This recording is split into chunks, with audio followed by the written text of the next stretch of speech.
When Emily Chalangat Babu was 15 months old, she was orphaned. Her mother and father, Jared and Mercy, were killed in the crash of a Boeing MAX 8 jetliner in Ethiopia. Jared and Mercy were heading home from a celebratory occasion in Great Britain. They had almost taken Emily on that fateful journey. London, March 5th, 2019. Graduation day at the University of London. Mercy Ngami Ndivo traveled to London from Nairobi, Kenya, to receive her master's degree in professional accounting through the university's Distance and Flexible Learning Program.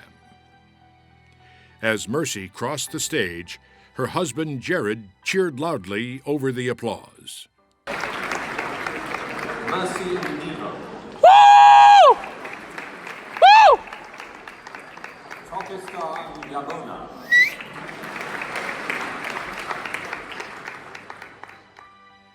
Both Mercy and Jared's families planned to celebrate Mercy's graduation when she and Jared returned to their Nairobi, Kenya home on March 10th.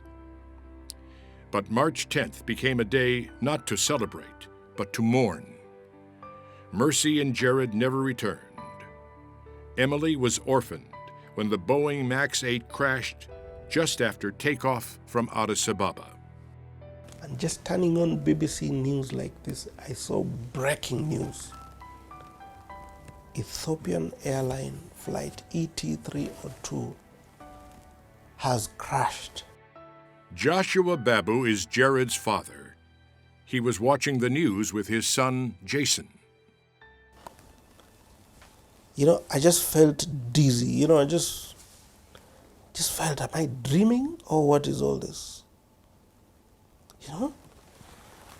And, I just looked at the TV and I looked at Jason. And Jason just wondered, what is it, Daddy?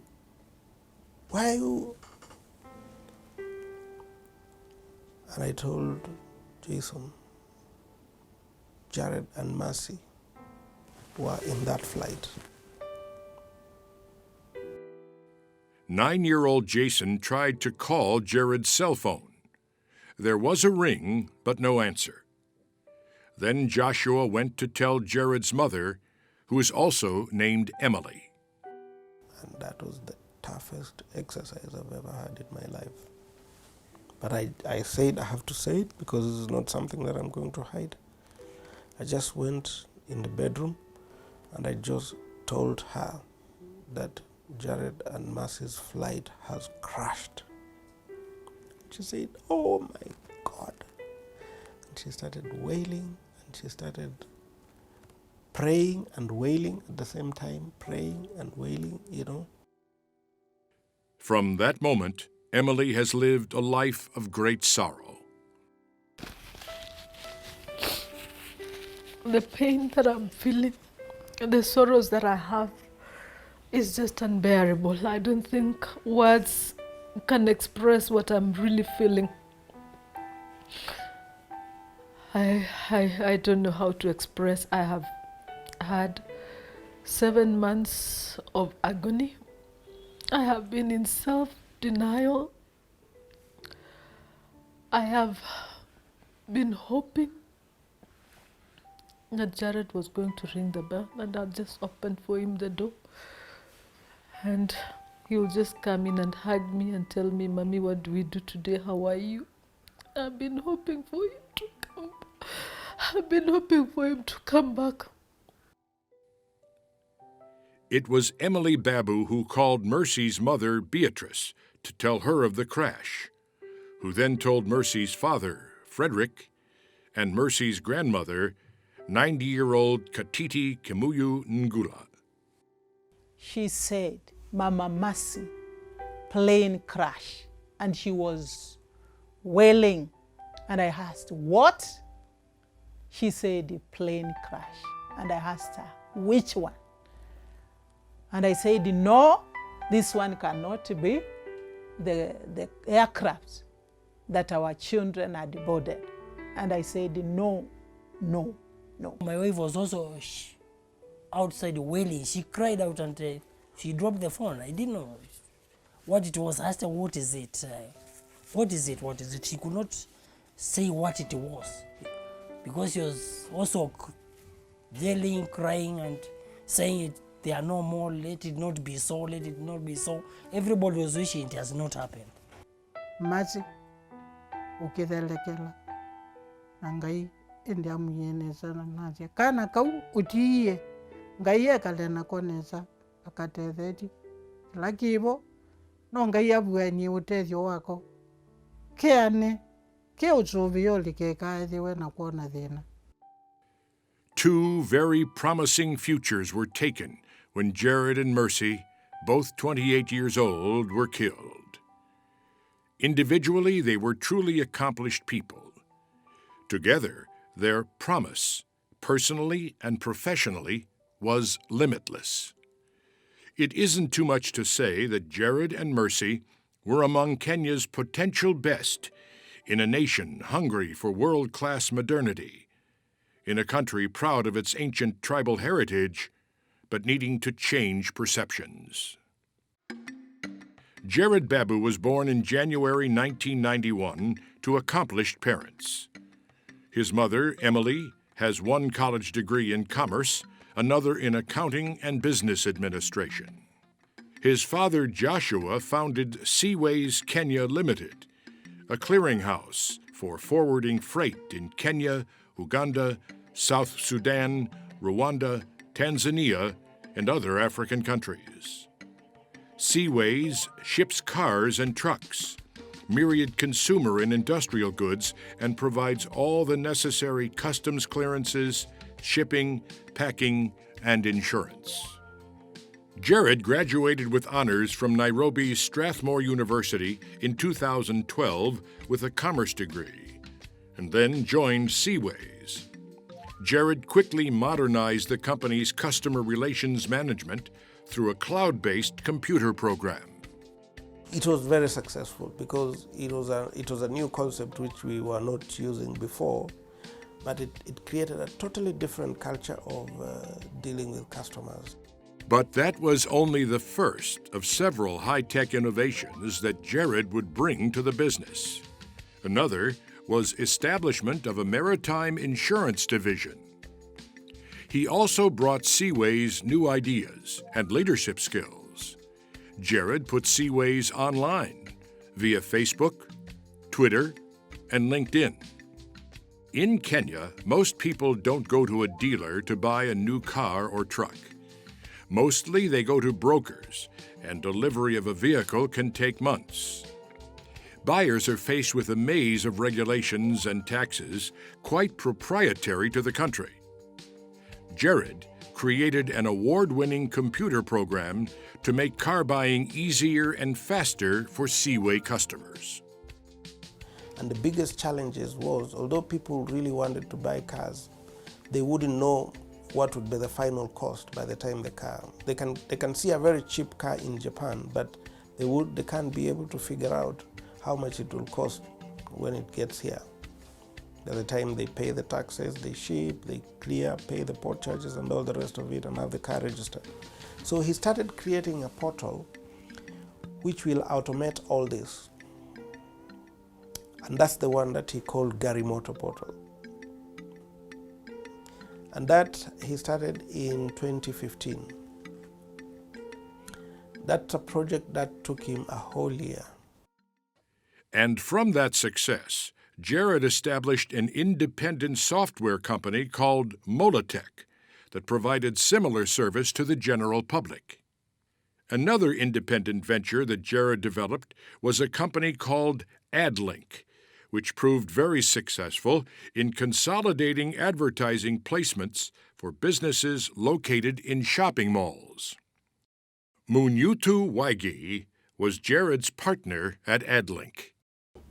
So what Adlink did is to put all these malls under one roof and all the different advertising spaces under one roof. And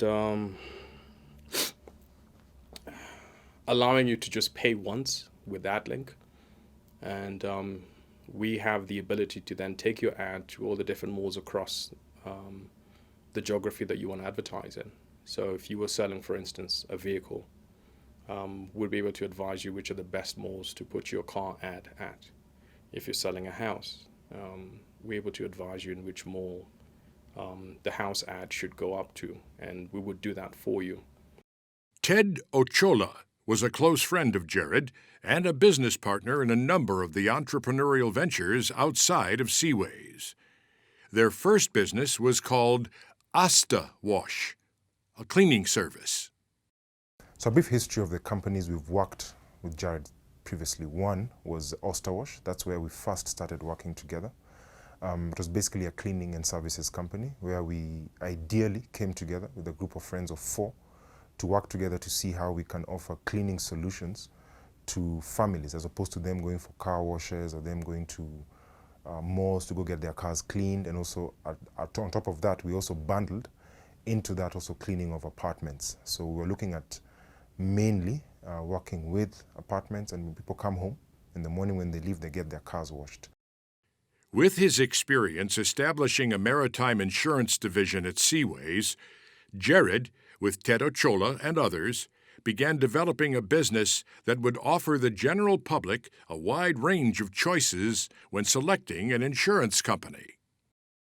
So what happened is he came and pitched and said he wants to offer insurance companies an application to be able to offer services to Kenyan citizens. As it is now, it was very ad hoc. You have to look for an agent, you have to call somebody. There were too many roadblocks in between getting a service that you need. So he came up with a portal where all insurers or underwriters would come in, and when they come in, you as an individual can be able to actually go in and then see who offers better rates. Jared was killed before that venture could really begin to grow. Jared was a born-again Christian. Always, even with his full schedule, he was available to this Bible study group, teaching application of Bible principles to day-to-day living. In college, he was president of the Strathmore chapter of ASIC. It is an international student organization that works to build leadership skills designed to take promotional marketing theories to practical applications. Another of Jared's business associates is Simon Kioko, who also was involved with ASIC. He took upon himself to get to know people, so he had a very interesting way of connecting with people, and for me that really was unique because he will invest his time, resources to just get to know people. So I think I remember him for being very close to all the friendships he made. He was very intentional about his friendships, and that's something that I really learned from him. After college, in the midst of all his work at Seaway, his entrepreneurial activity and his private life, Jared, with Simon Kioko, formed an organization they named You and I. Jared did the marketing. They say it's never too late. But at You and I, we also believe it's never too early to start fostering leadership skills and good governance amongst our youth today. At You and I, that's what we thrive in. Our goal is to develop leadership skills and soft skills amongst high schoolers through 5 key pillars: education, entrepreneurship, environment, social well-being, and governance. In many Kenyan business circles, Jared had gained an admired reputation as a visionary and leader. Having Mercy Ndivo in his life added greatly to his strengths. They met at Strathmore University as freshmen, and their relationship blossomed. Mercy earned double bachelor's degrees in commerce and accounting and business administration. She became a certified public accountant and was hired at the international accounting and consulting firm KPMG. Later, she joined Pula Advisors in Nairobi as the chief accountant. The company is a leading source for agricultural insurance throughout Africa. Mercy's master's degree from the University of London gave more promise that she could progress towards the highest levels of her profession. Thomas Njiro is the Chief Executive Officer at Pula Advisors. To him, Mercy's future was unlimited. I could see a very successful executive running a big multinational, at least if not the CFO, even the CEO, because she had what it takes from the smarts, but also the human, the emotional intelligence. Right? So she had a well-balanced, you could see a leader in the making. Ted Ochola knew that Mercy's financial expertise would solidly enhance Jared's entrepreneurial endeavors and his monetary future. Jared is very innovative and very quick to think of something and to start executing. But his understanding of the financial impact, he does not see that end to end. Now, it was a fantastic, by God's providence, that the two of them came together. As someone who understands finances, understands risks, and the background that she had, the organizations she worked for, to be able to understand how to project risks, how to monetize risk and how to mitigate these risks, how to put money together to be able to make it more. Mercy fit all that. He could think, but she could calm him down and tell him this is what it means financially. To you as a father, to you as a husband, and to you as a businessman. Mercy was 2 months older than Jared. She was born in November 1990. Her parents were professionals, and it was quickly evident that Mercy took after them. A whiz in mathematics, it didn't surprise Mercy's parents that she would follow her father's work in accounting, although at first they thought Mercy might choose to become a medical doctor. It always thrilled Mercy's mother, Beatrice, that her daughter was accepted at one of Kenya's leading high schools, Precious Blood. In Precious Blood, she also did very well, always at the top, doing very well, very courageous in whatever she would choose to do. Mathematics teacher loved her so much, he liked her. She was so good at figure work. So I think that is what influenced her in choosing going for finance, BCom in the university instead of going for medicine. Abby Kubasu has known Mercy since they were in high school. Abby always felt Mercy was like a sister. Mercy was a very focused person and very determined. She's one of the most hardworking people I've ever met. She was funny. She had a lot of character. Mercy had a very high moral standing. She had principles. She had core values. She loved Christ. She invested in her relationships with her friends, with her family. Mercy was very passionate about everything she did. She loved school. She really wanted to excel. She was brilliant. She was brilliant. Mercy dreamed of rising the corporate ladder. She loved her work and she was very passionate about it. And she always looked for opportunities that would position her better and just make her learn or gain more knowledge and skill in the field that she's in. Mercy's real sister, Naomi, almost 2 years older, nevertheless considered Mercy more like a twin and someone who was always there for her. 17-year-old Blessings and 15-year-old Judah never tired of constant advice and counsel about education. I'd say she was a kind, energetic, intelligent girl, virtuous woman, I'd say. A woman of faith. She'd always anchor everything on prayer and her faith in God. She was the life of the party, the cheerful one. I was more like the serious person, but with my sister, she always made me let loose and enjoy life. So that was Mercy for me, my cheerleader, my friend, my best friend. She cherished education and also loved learning every single day of her life. And she used to tell us that every opportunity we have to be in school, let's make something fun out of it, not just be there to, like the way we wait for the holidays to reach because you feel like you're getting tired, the curriculum is too long. But she used to tell us, have fun in everything that you're doing. At the same time, ensure that you make the best out of yourself. She would tell me to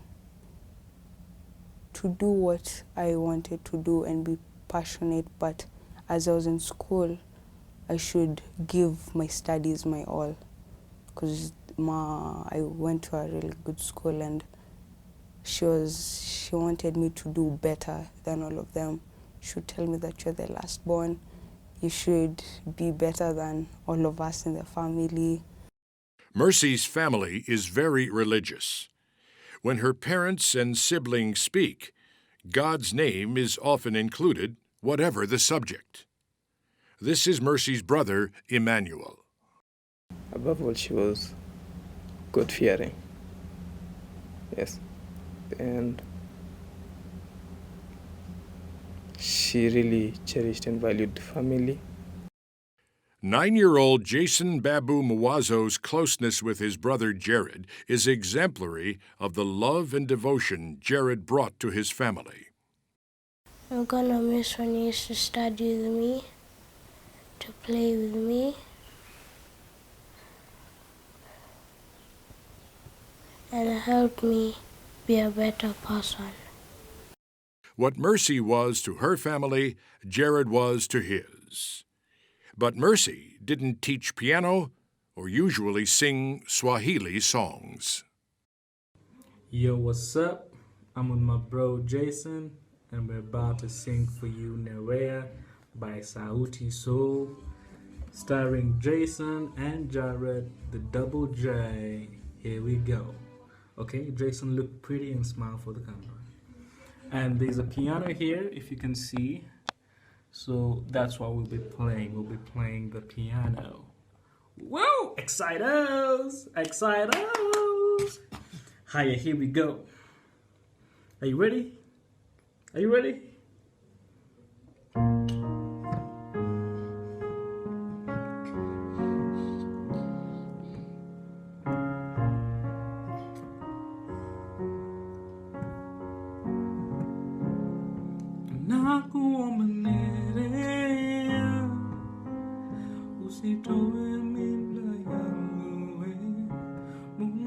Six-year-old Jeanette Wambuga Babu is Jared's grandmother. 24-year-old Janet Mwazo is Jared's sister. Wangu alikuwa ni mtoto mzuri sana. Alinipenda kama nyanyake. Na nilikuwa naongea naye sana kama nyanya. Na alinipenda. Na mimi nikampenda. Oh. He was an amazing brother. And as usual, as siblings, we had like our fights and quarrels, but at the end of the day, I feel like we still had that strong love for each other. And I even feel like when we grew older, we became closer because like we used to go through the same experiences, and he'd mentor me and tell me what not to do and what to do. And yeah, he was such an amazing brother. With so many cousins, aunts, and uncles, Jared wanted them to share in his abundant capabilities while keeping the extended family bond strong, socially and financially. With Jared's leadership, a self-help group was formed called the Grand Investors. One of the cousins, Jared Mademu, is an active member. Through the Grand Investors, the initiative was to have some amount of money that will subsidize on any family function that we will be having, maybe in present or in future. And this was to be contributed to all cousins. Jared was portraying something out of his own life, in that everyone can be able to become someone in the society. And through this, he also looked at the family, uniting the family more, because everyone will be focused, everyone will be knowing that there is a goal that we need to achieve as a family. And Jared, being a believer in the family values, he saw that was the best gift that everyone would have, in that everyone would be committed to doing something for the family. Jared and Mercy were a great pair. Family was first, Education and opportunity were in their DNA, and their ability to inspire and serve others was evident. The parents were happy. Mercy was a perfect partner for my son Jared, and together they were very happy. And I think what made them even, more compatible is that they had the same goals. And, to them, achievement and success was key and the top in the list. I started getting more interested to find out what type of a girl. Here in Kenya, we also worry about tribe. Which tribe is she? And see whether she can be compatible with us. But one thing that surprised me is that she was a brilliant girl, and she was an A-class material. They were very wonderful. I've never seen such a committed people, so friendly. They did everything together. That is the only boyfriend that was brought to me by Mercy. After that, they told me we are arranging something for our relationship. And Jared told me, Mom, I've loved your daughter and I'm ready. This is the girl of my life. And we had met at Garden City at Java. We sat there, talked, and we shared it together, and they told me they were serious on family, that they were going to have a family. She was quite an intelligent girl, and she was also quite humble and respectful. She came to the family and blended in so well. We were just one happy family. Baby Emily was born in October 2017. Jared and Mercy had been married in a civil ceremony. With such religious families, there was some consternation. We were preaching the gospel of Jesus Christ, that we wait until the day of marriage. What happened? And they told me, Mom, we got tempted and we have repented. And then they asked me, we ask that you forgive us. And it was not easy for me. I became cold while it was warm, but I got strengthened, and I told them, if you have repented to God, who am I? I also forgive you. Mercy's sister Naomi was thrilled for her. She told me about the pregnancy. She's expecting a baby. And for her, she really valued my opinion. And for me, I was happy for her, because I knew that she had already gone through school and she's cleared, she's working. She is at the perfect age to have her first baby. And for her, it was scary at the same time, because she did not know what to expect, having gone through it the first time. So it was exciting. It was scary for me too. Mercy really loved and cared for Emily.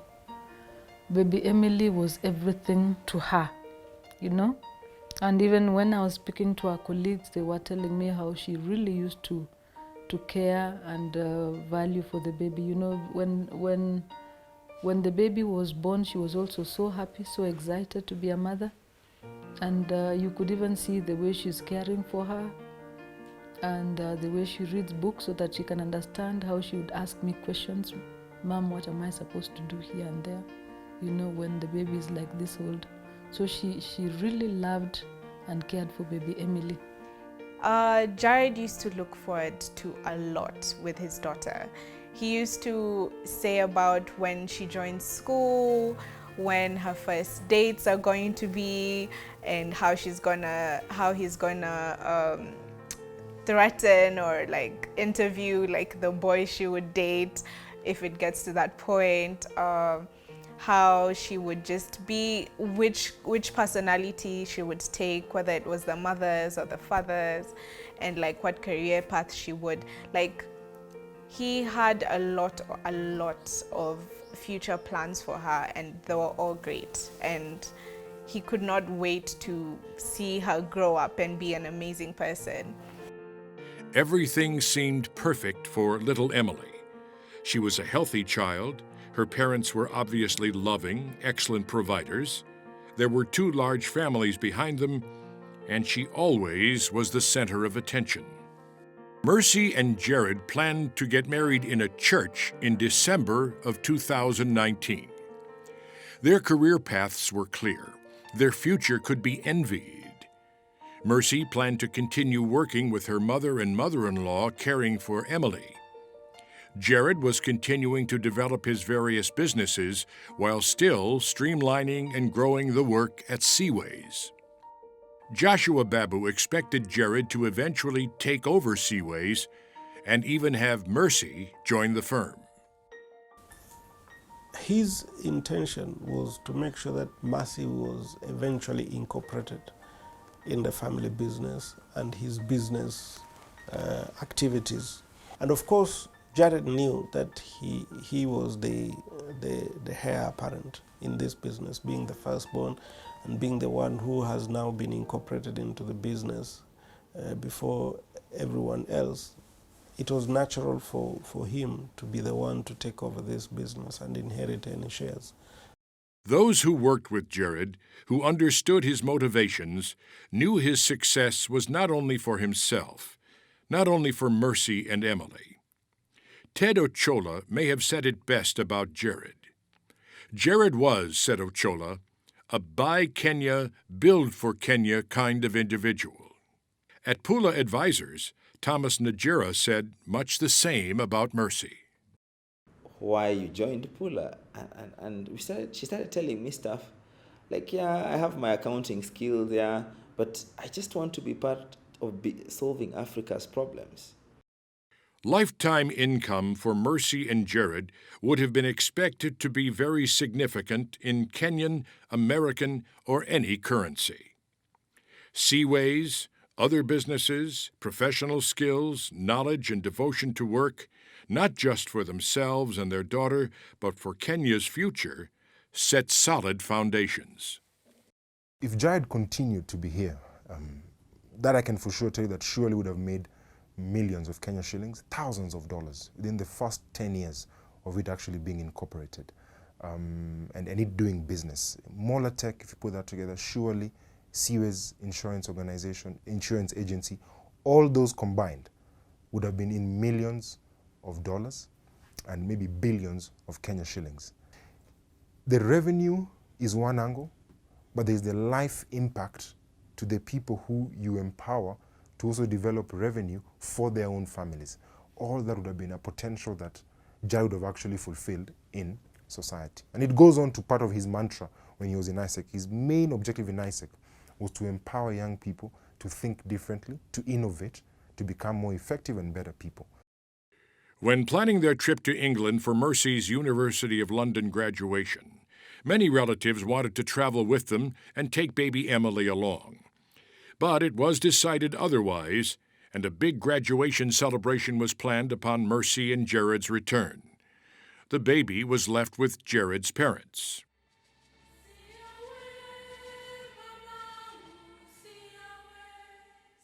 Celebration has different contexts.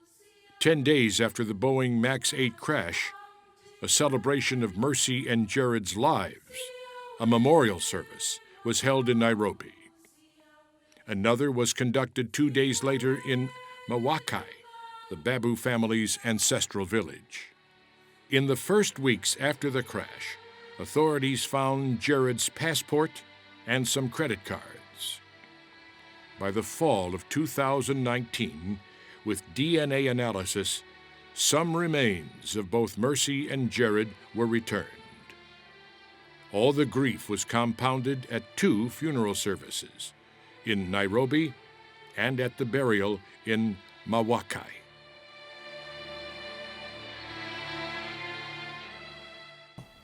So this has been so devastating because in our family we are 8.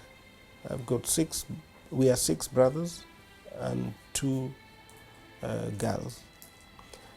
I am the second last, and I have a brother who is about 51 years old, who is our last born, and all of us are alive. my mom is still alive, you know. And we had never lost a member of the family that close, you know. And they had so many aspirations. They had so many plans together. All that which have just come to an end. It's a pity. It's a pity that have just come to an abrupt end. I cry every day. I go to the shower, open the shower, and I weep.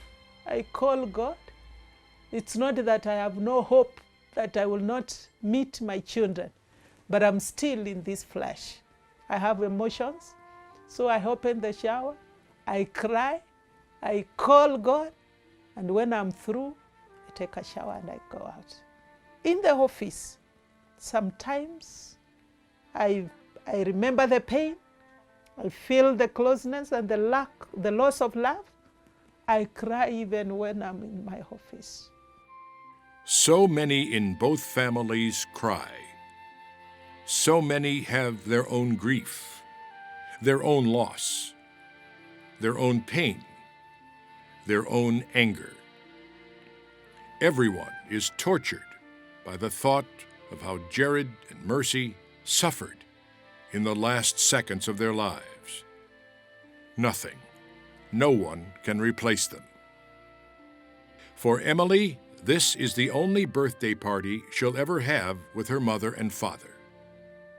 Everyone is heartbroken for this child.